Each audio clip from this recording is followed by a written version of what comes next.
നാളെയാണ് jail nomination. തീർച്ചയായിട്ടും പലതരത്തിലുമുള്ള അഭിപ്രായങ്ങൾ ഉണ്ടാകുമെന്നുള്ളത് വ്യക്തമാണ്. അതിന്റെ ഒരു പ്രൊമോ ഇപ്പോൾ വന്നിരിക്കുകയാണ്. അങ്ങേയറ്റം പറഞ്ഞുകൊണ്ട് പലരും രംഗത്തെത്തിയിരിക്കുന്നു. അതോടൊപ്പം തന്നെ നൂറ, ഈ പറയുന്ന തരത്തില് ആര്യൻ, അക്ബർ ഒക്കെ തന്നെ പച്ചയ്ക്ക് പറയുന്നു. നെവിൻ ഒക്കെ തന്നെ പച്ചയ്ക്ക് പറയുന്നു. അനുമോള് നോമിനേറ്റ് ചെയ്യുന്നു. അതോടൊപ്പം ഉണ്ടാകുന്നു. അങ്ങനെ ടോട്ടലി നോക്കിക്കഴിഞ്ഞാൽ നാളത്തെ പ്രൊമോ കാണുമ്പോഴത്തേക്കും മനസ്സിലാവുന്ന ഒരു കാര്യം, നാളെ 2 പേർ എന്തായാലും ജയിലിൽ പോകണം. ആ ജയിലിൽ പോകേണ്ട വ്യക്തികളിൽ ഒരാള് വീണ്ടും അനീഷ് ആകുമോ എന്നൊരു സംശയമുണ്ട്. കാരണം അനീഷ് തൊഴുകൈകളോട് ഇങ്ങനെ നിൽക്കുന്ന ഒരു സീൻ അതിൻ്റെ അകത്ത് കാണിക്കുന്നുണ്ട്. നോമിനേറ്റ് ചെയ്തിട്ടുണ്ട് എന്നുള്ളത് വ്യക്തമാണ്.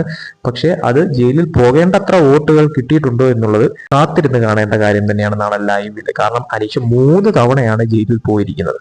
വീണ്ടും ഇനി 4ാമത്തെ തവണ കൂടി ജയിലിലാക്കുമോ എന്നുള്ളത് കണ്ടറിയണം. അതോടൊപ്പം തന്നെ ഷാനവാസിന്റെ കാര്യമായാലും ഈ ആദില നൂറയൊക്കെ പറയുന്നത് ഷാനവാസിന്റെ പേരാണെന്നാണ് തോന്നുന്നത്. സോ നാളെ ആരാണ് ജയിലിൽ പോകുന്നത് എന്നുള്ളത് കണ്ടറിയേണ്ട കാര്യം തന്നെയാണ്. പക്ഷേ വീണ്ടും അനീഷിന് ജയിലിൽ പോകേണ്ടതായിട്ട് അവർ വരുത്തുമോ എന്നുള്ളത് തന്നെയാണ് നാളെ കണ്ടറിയേണ്ട കാര്യം. എന്തായാലും നാളെ ജയിൽ നോമിനേഷനാണ്. ജയിൽ നോമിനേഷനിൽ കഴിഞ്ഞ ആഴ്ചത്തെ പ്രകടനങ്ങൾ, അതോടൊപ്പം തന്നെ വ്യക്തി വൈരാഗ്യങ്ങൾ, മറ്റുള്ളവരടുത്ത് തോന്നിയ ദേഷ്യം എല്ലാം കൂട്ടിക്കലർത്തി എല്ലാവരും പച്ചയ്ക്ക് പറയുന്ന തരത്തിൽ തന്നെയാണ് പ്രൊമോ വന്നിരിക്കുന്നത്. സോ എന്താണ് സംഭവിക്കുന്നത്, ആരൊക്കെ ജയിലിൽ പോകുമെന്നുള്ളത് നാളെ ലൈവ് കണ്ട് തന്നെ മനസ്സിലാക്കാം.